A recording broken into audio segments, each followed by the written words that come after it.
Hello, my name is John McKee, and I'm going to talk a little bit about the Jaguars and their return to Arizona and the desert southwestern United States. Now, their historic ranges ranged from Southern California all the way to Texas. They really like to be in the arid grasslands, but they also range up into the Madrean woodlands and up into the coniferous forests up in the mountains. They've never been as populous as, say, the jaguars that they have down in Central and South America, down in the rainforest down there, but they still had a pretty good population up here in the United States, which up until the 1900s was pretty healthy.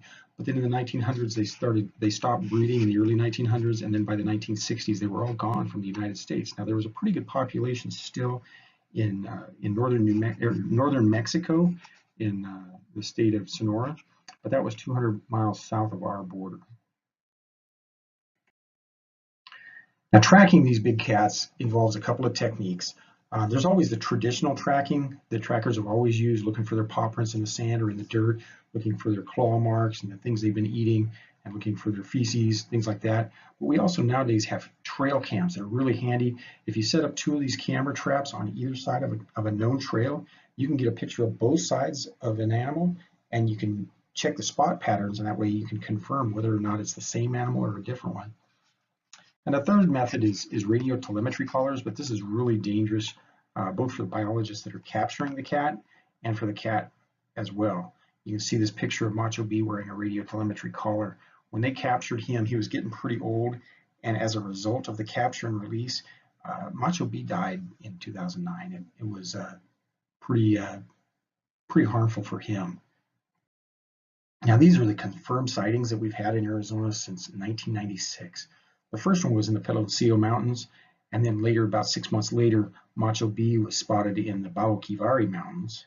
And then in 2001, Macho A was spotted in that same area of Baboquivari Mountains, and he was spotted a few times up until 2004. In 2006, there was another one spotted in the Animas Mountains, and that was over on the edge of New Mexico. And then Macho B, of course, died in 2009, and there wasn't any more spotted until 2011. When El Jefe, he became kind of a local celebrity. He was spotted in the Santa Rita Mountains, and he was spotted quite a few times. He was really popular to try and see him and get pictures of him. And then he was spotted many times up until 2016, when they believe headed back south of the border. In 2016, there was also another one spotted in Dos Cabezas Mountains and one spotted in the Huachuca Mountains. Now, the future of the jaguar remains pretty much in doubt. All of the jaguars that we've seen have come up from Mexico. They're all have been male, and so without any females, there's no way for them to establish a viable population. And with talk of the border wall and border fences, there's just no way for them to cross over the border and get back and forth, or for females to come up and establish a population. So it's pretty doubtful that we're going to get a permanent population of jaguars, but it's really exciting for us to be able to see them here in the Southwest. These are the references I used for the pictures that you saw in this video, and I hope you enjoyed the video. It's been interesting working on it.